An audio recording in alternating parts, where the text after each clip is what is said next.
അതുകൊണ്ട് പ്രതികൾക്ക് ജാമ്യം നിഷേധിച്ച് ജയിലിലേക്ക് അയക്കാൻ ബഹുമാനപ്പെട്ട കോടതിയോട് അപേക്ഷിക്കുന്നു.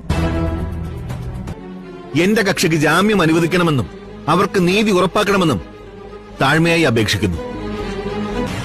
വരുണിനെയും രാധികയും റിമാൻഡ് ചെയ്ത് സബ് ജയിലിലേക്ക് അയക്കാൻ ഈ കോടതി ഉത്തരവിടുന്നു.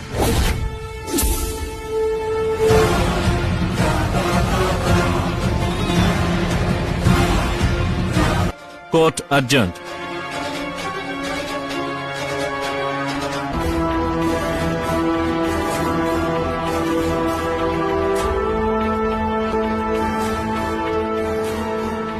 ഇവരെ ആരാ സംസാരിക്കാൻ അനുവദിച്ചത്?